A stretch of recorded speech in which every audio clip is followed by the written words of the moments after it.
Apa yang dikatakan oleh Prof. Burhan tadi, Bang Habibur Rahman, ini kalau dibiarkan memang bisa kontraproduktif apa yang dikatakan oleh Pak Prabowo di Rakornas PAN. Ya. Diksi mengganggu pun sampai sekarang masih jadi teka-teki ditujukan ke siapa, Bang Habibur Rahman? Boleh jawab? Boleh jawab, Oke. silakan Bang. Apa masih ada yang ingin di-deliver? Cukup. Silakan Bang Habib. Ya, tentu masukan dari pakar politik, pakar komunikasi Prof. Burhan sangat berharga. Kami terima dengan senang hati. Ya, tapi saya mau katakan memang sejak awal apa yang disampaikan Pak Prabowo itu memang benar, genuine.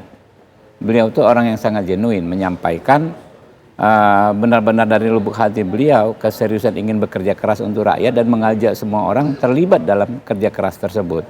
Yang tidak mau, ya silahkan, jangan mengganggu, silahkan minggir, jangan mengganggu. Kalau kita boleh nih, kalau boleh, kita juga kan menerima kritik, tapi kita juga boleh mengkritik diri sendiri, misalnya.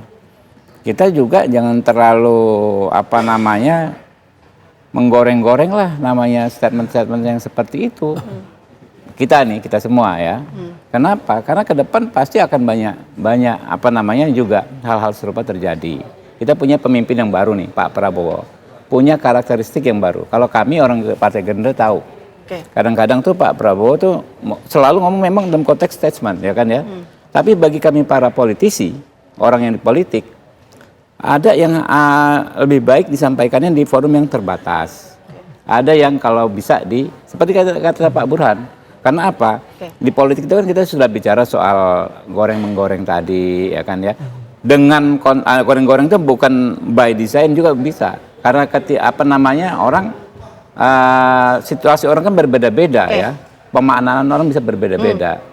Jadi nggak ada masalah ya, masukan dari Prof. Burhan akan saya sampaikan ke Pak Prabowo ya, juga ke teman-teman koalisi.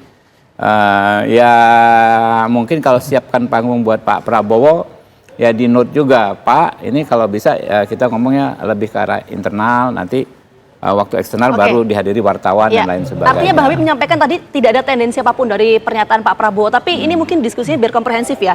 Jadi kita fokus ke pernyataan dari Prof. Burhan tadi yang menyampaikan bahwa pernyataan dari Pak Prabowo ini bukan ditujukan untuk PDI Perjuangan sebagai partai yang memang sampai saat ini belum menentukan sikap, tapi untuk internal koalisinya. Kalau Bang Deddy melihat itu juga nggak?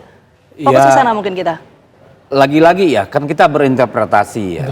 Kalau saya sih, kalau ditujukan untuk ke dalam, di dalam kan emang udah teman semua, udah kerjasama.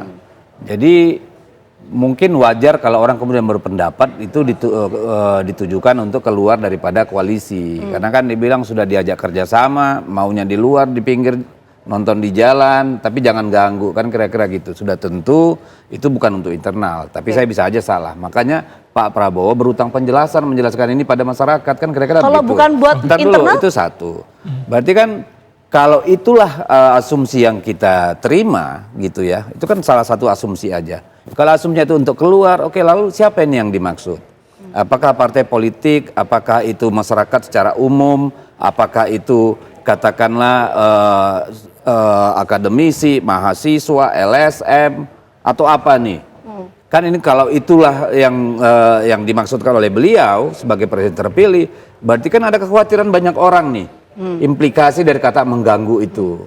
Tetapi kalau saya pribadi berharap, karena ada kata dari Pak Prabowo bilang kami mau menjaga kekayaan Indonesia, kami mau ngasih makan orang lapar. Saya berharap perkataan beliau itu ditunjukkan kepada siapa? Kepada mereka yang merampok kekayaan negara ini, ya kan? Mereka yang menambang sesuka hatinya, nggak lapor pajak sesuai yang dia dapat, gitu kan? Lalu di luar wilayahnya kepada pemilik perkebunan yang menyengsarakan rakyat, bisa seperti itu. Pada importir yang kepengen impor terus, tidak membangun kemampuan dalam negeri, kan bisa begitu ya. Maksudnya itu lebih konkret ya Bang Deddy ya, harusnya disampaikan secara spesifik, itu detail. makanya saya bilang, kata mengganggu itu harus diletakkan dalam definisi per Pak Prabowo. Prof. Burhan tadi masih bersambung. Prof. Burhan yang ditujukan. Lalu yang terakhir kan gini, yang terakhir boleh poinnya dilanjutkan. Ketika beliau melanjutkan kalimat-kalimat selanjutnya, saya menangkap apakah ini terkait pada program spesifik beliau, misalnya soal food estate sama makan siang gratis. Apakah dalam konteks itu nih yang dimaksudkan beliau? Tapi lagi-lagi kan kita hanya bisa menginterpretasi. Oleh karena itu kita berharap dari Pak Prabowo secara resmi menjelaskan itu. Karena apa? Kalau tidak ya betul apa kata Pak Burhan, ya ini bisa kontraproduktif.